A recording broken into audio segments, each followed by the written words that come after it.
কি করছিস তুই? দেখি। প্রথমে এই পুরটা দিয়েছি, তারপর রংটা বসে বসে রং করছিস দুপুরবেলা? খেয়েছিস? ঠিক আছে, করে নে। ও friends, welcome back to my channel. আমার চ্যানেলে তোমাদের সবাইকে স্বাগত। তো দেখতে পাচ্ছ কিসের উপর রেখে বসেছে, দেখো পাগলি, পাপোশের উপর রেখে দিয়েছে।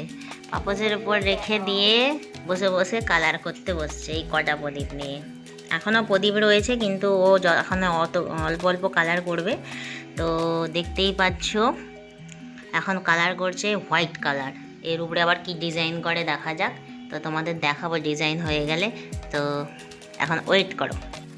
দেখতেই পাচ্ছ আমার মেয়ে কত সুন্দর সুন্দর প্রদীপের ডিজাইন করতে করতে আবার ঘুমিয়েও পড়ছিল মাঝে মাঝে। তো ও অনেকগুলো প্রদীপই কালার করে ডিজাইন করেছে নিজের মতো করে। দেখে নাও কেমন হয়েছে, আমাকে অবশ্যই কমেন্ট করবে। আমার মেয়ের হাতের কাজ। তো কালী পুজোতে সবার বাড়িতেই তো প্রদীপ জ্বালানো হয়, তোমাদের বাড়িতে কে কেমন কালার করেছে অবশ্যই কমেন্ট করো। এবার সকালবেলা আমরা শুরু করলাম আমি আমার গোপালের পুজো দিয়ে কালী পুজোটা। তো আমাদের বাড়িতে প্রত্যেক দিনই ভগবানের পুজো হয়, সকালে আরতি হয়। তো আমি সকাল সকাল তো পুজো টুজো সেরে নিয়েছি। এখন বিকেল দুপুরবেলা খাওয়া দাওয়ার পর আমি গা হাত ধুয়ে পড়তে বসেছি, রঙ্গোলি বানাতে বসেছি। তো আমার ভিডিও করার কেউ ছিল না, তো আমি নিজেই ফোনটা রেখে দিয়ে আমি রঙ্গোলির ভিডিওটা করেছিলাম। তো আমি এই হ্যাকগুলো ইউটিউবে দেখেছিলাম। তো দেখে নিজের মন থেকে একটা ডিজাইন শুরু করেছি। তো কেমন হয়েছে আমাকে অবশ্যই কমেন্ট করে জানাবে। তো তোমরা দেখতেই পাচ্ছ আমি ডিজাইনগুলো করে নিলাম। খুবই সিম্পলভাবে ডিজাইন, কিন্তু খুব সুন্দর লাগছিল, আমার ভালো লাগছিল। তোমাদের কেমন লেগেছে জানাবে। আমি অত ভালো রঙ্গোলি করতে পারি না, কিন্তু কিছুটা পারি, যেমন পারি তেমন করি। তো বিকেলবেলা ফুল টুল দিয়ে আরও একটু ভালো করে ডেকোরেশন করতে চাইছিলাম, তাই ফুলগুলো নিয়ে কুচাচ্ছিলাম। কারণ ওইটা একটু ফাঁকা ফাঁকা লাগছিল, তাই একটু হালকা করে প্রদীপটা রাখার জন্য এই জায়গাগুলো সুন্দর করে ডেকোরেশন করে নিলাম, যেটা আমি রঙ্গোলি বানিয়েছিলাম তার উপরে। তো দেখতেই পাচ্ছ আমি রঙ্গোলি করে প্রায় রেডি। সারা দুপুর আমি না শুয়ে বসে বসে এইসব করছিলাম। আমার মেয়ের নাচের একটা ক্লাস ছিল বলে ও চলে গিয়েছিল ডান্স করতে। এরপর আমি ওপরে যাচ্ছিলাম, চলে গেলাম ছাদে। কারণ ছাদে গেছিলাম আম পাতা তুলতে। আম পাতা দিয়ে কি ডেকোরেশন করবো সেটা অবশ্যই তোমাদের দেখাবো। এটা হচ্ছে আমাদের ছাদে আম বাগান নয়, অ্যাকচুয়ালি এটা আমাদের একটাই আমের গাছ আছে এখানে, বাকি অন্য অন্য বাগানে গাছগুলো রয়েছে। এটা আমাদের ছাদের পাশেই, মানে হাত থেকে করে তুমি নিজেই আম পাড়তে পারবে সেরকম জায়গায়। তা আমি ছাদ থেকে আম পাতাগুলো পেড়ে নিয়ে চলে এসেছি আম পাতার ডিজাইন করতে। তা আম পাতাগুলোকে মাঝখান থেকে আমি কেটে কেটে চিপকাচ্ছি থালাতে, কারণ ডাবল টেপ দিয়ে চিপকাচ্ছিলাম। কারণ সন্ধ্যাবেলা একটু ফটোশ্যুটও তো করতে হবে, তাই তো সেই জন্য আমি আম পাতা চিপকাচ্ছিলাম। এই যে দেখে নাও আমার আম পাতা চিপকানো হয়ে গেছে। এটা আরেকটু সুন্দর বানানোর জন্য এতে আমি আরেকটু ফুল কুঁচা করলাম। ফুলগুলো কুচিয়ে ওখানে ছড়িয়ে দিলাম মাঝখানটা সুন্দর দেখানোর জন্য। তো ফাইনাল লুক এইটা, দেখে নাও কেমন লাগছে। তো আম পাতা নিয়ে আমি ছবিগুলো তোমাদের এখন দেখাতে পারছি না। আরও কাজ ছিল প্রদীপের সলতাগুলো বানানো, কারণ সলতা না বানিয়ে রাখলে সন্ধ্যাবেলা তাড়াতাড়ি প্রদীপ জ্বালানো যাবে না। তো আমি এখন সন্ধ্যা হয়ে গেছে, একটা লাল শাড়ি পরে রেডি হয়ে প্রদীপ জ্বালাবো বলে রেডি হয়ে নিয়েছি সুন্দর করে সেজে। এত ঝামেলার মাঝেও আমি সাজুগুজুটা ছাড়ি না, কারণ আমার একটু ভালো লাগে যে কোনো ওকেশানে নিজেদেরকে করতে। তো সন্ধেবেলা আমি ভগবানের আরতি করে সন্ধ্যা দিয়ে তারপর আমরা যাব এবার সব জায়গায় প্রদীপ জ্বালাতে। তো আমি এখন করছি আরতি হয়ে গেছে। এবার আমি প্রদীপগুলো আস্তে আস্তে সব সলতা দিয়ে সাজিয়ে নিলাম, যেগুলো ভগবানের কাছে জ্বালা হবে, যেগুলো নিচে জ্বালানো হবে, আমাদের ছাদে জ্বালানো হবে। তো চলো দেখে নিই আমাদের প্রদীপ জ্বালানো। তো আমি ভগবানের কাছে দেখতেই পাচ্ছ প্রদীপগুলো দিয়ে দিয়েছি, আর ঘরটা একটু অন্ধকার অন্ধকার করে দিয়েছিলাম পরে। তো ওখানে দেওয়ার পর আমাদের নিচে তুলসী তলা আছে, তুলসী তলা একটু প্রদীপ দিলাম। আর ওখানে প্রদীপ দেওয়ার পর আমাদের ঘরের প্রতিটা গেটে গেটেও প্রদীপ দিতে হবে, কারণ প্রথম ঘরের গেটে বা বাইরগুলোতে যে কোথাও অন্ধকার রাখা চলবে না কালী পুজোতে। তো আমি অনেক প্রদীপ জ্বালিয়েছিলাম, বাকি প্রদীপ এখনও রেডি করা হচ্ছে। দেখতেই পাচ্ছ ছাদটা কেমন লাগছে বলো। আর ছাদেও প্রদীপ জ্বালিয়েছিলাম পুরো ছাদটা নিয়ে। আর এরপর আমরা ফোটাচ্ছিলাম বাজি। চলো বাজি ফাটানো দেখি। হ্যাপি দীপালি। এটা আবার কি হলো? বসে বসে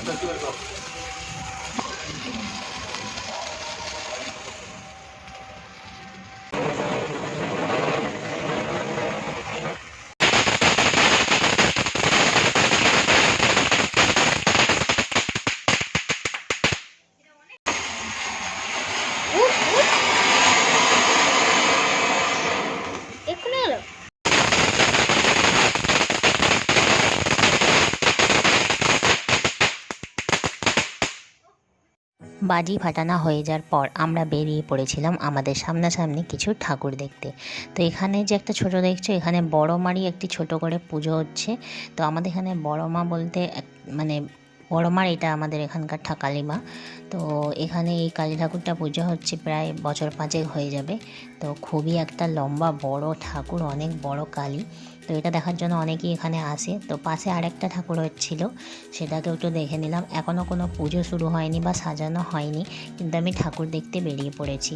আর পাশে সব ছোট ছোট বারোয়ালি যে ছিল ঠাকুরের দৃশ্য, সেইগুলো আমরা একটু দেখতে থাকলাম।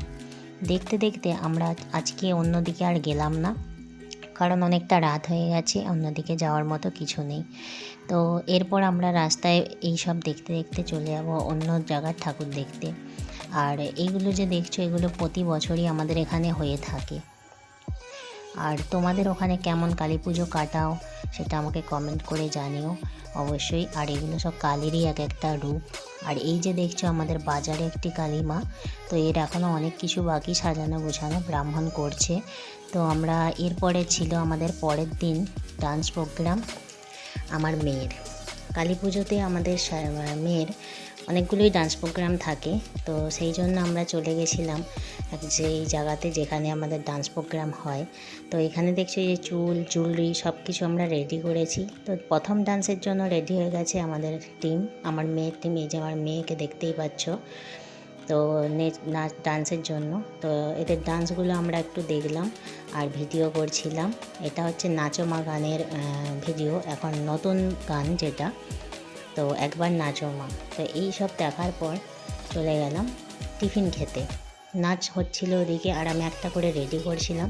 আমাদেরকে ওখানে টিফিন দিয়েছিল, কিন্তু ডান্সের জন্য সাথে সাথে এখানটা অগোছালো হয়ে পুরো পড়ে আছে, তাই আমি বসে পড়েছি একটুখানি ওগুলো গুছোতে। এরপরে আমার মেয়ের আরেকটা ডান্স ছিল, তো দেখতেই পাচ্ছ রেডি হয়ে গেছে। তো এরপরে পরের দিন কালী পূজার তো এইগুলো হলোই। এইবার এসে গেল ভাইফোঁটা। তো ভাইফোঁটাতে আমাদের লুচি হবে না, এটা তো হতে পারে না। আর আমার মেয়ে সকাল সকাল ঘুম থেকে উঠে স্নান করে, গোপালকে স্নান করিয়ে সুন্দর করে পুজো করে ও রেডি হয়ে গেছে ভাইফোঁটা দেওয়ার জন্য। আমি সকাল সকাল উঠে একটু লুচি টুচি করেছিলাম। এরপর দেখে নাও ওর ভাইফোঁটা।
গোপালকে ফোঁটা দেওয়া হয়ে যাওয়ার পরে এই আরেকজন এসে বসে আছে ভাইফোঁটা নেবে বলে, বেচারা অনেকক্ষণ থেকে ওয়েট করছে। এরপর হলো এর ভাইফোঁটা হবে আর ওর দাদুর। তো ওর দাদু এখনও রেডি হয়নি, তাই ওর ভাইফোঁটাটা হয়ে গেল। এটা হচ্ছে ওর পিসিমণির ছেলে হয়। তো এর নাম দিশান হাজরা, সরি হাজরা নয়, ওরা মাঝি, দিশান মাঝি, আর আমার মেয়ে হচ্ছে হাজরা। তো ও কিছুতেই ভাইফোঁটা নেবে না, এই ভাইফোঁটা অন্য কোথাও নিয়ে এসেছে, ওই জন্য ওই টিপটা আর পড়বে না। তো এই সব কথা হচ্ছে, আমি মালা পরবো না, ঘুমসি পরবো না, এরকম করছে, খাবেও না। এরপর ওর দাদু রেডি হয়ে চলে আসায় ওর দাদুকে করে দিচ্ছে আমার মেয়ে ফোঁটা দাদুকে। দাদুভাইকেও তো ফোঁটা দেয় সবাই জানো। তো প্রথমেই আরতি করে নিল, এরপর হচ্ছে ভাইফোঁটা দেবে। চলো দেখে নিই ওর দাদুকে ভাইফোঁটা কেমন দিল।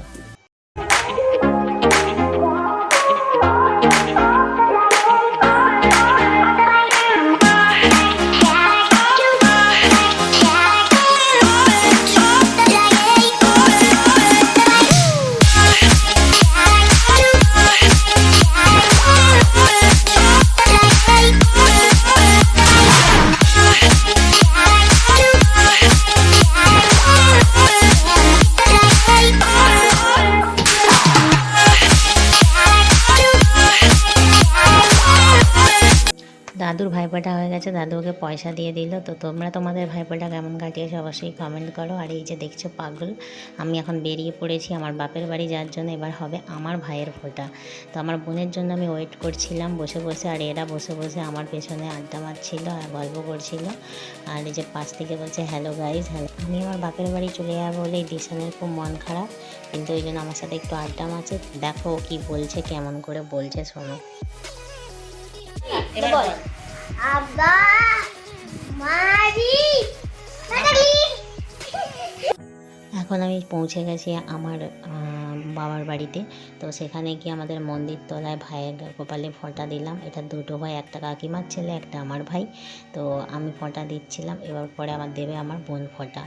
তো আমাদের ফোঁটা অনেকটা বেলায় গেছি আমরা, কারণ আমাদের আমার বোন আসতে বেলা হয়েছে। এবার বাড়িতেও আমাদের গোপাল আছে বা আদার্স আমার মেয়ে দেবে, সেই জন্য সবারই বাড়িতে একটু কাজ থাকে। তো ভাইফোঁটা হয়ে গেছে, এবার বসে বসে আমরা একটু আড্ডা মারছিলাম। আমার ঠাকুমার সাথে আমার ভাই আর কি মারছিল, ইচ্ছা করে মিছামিছির একটা বোম এনে ফাটাবো, এনে বলছে বোম ফাটাবো, বাইরে ফাটাইনি বলে আমার ঠাকুমা খুবই মানে এ করছে। আর আমরা এতটা হেসেছি, হাসাহাসি করেছি দালানে বসে, মানে বলার মতো নয়। এরপর শুরু হয়ে গেছে আমার মেয়েদের ডান্স, আর কম্পিউটার চালিয়ে দিয়েছে ওর মামারা, ওরা ডান্স করছে আর এরা দেখছিল। তো আমরা এই ভাইফোঁটাটা এইভাবেই কাটালাম। আমার ভিডিও ভালো লাগলে অবশ্যই কমেন্ট, লাইক অ্যান্ড শেয়ার করো আর সাবস্ক্রাইব করো। টাটা।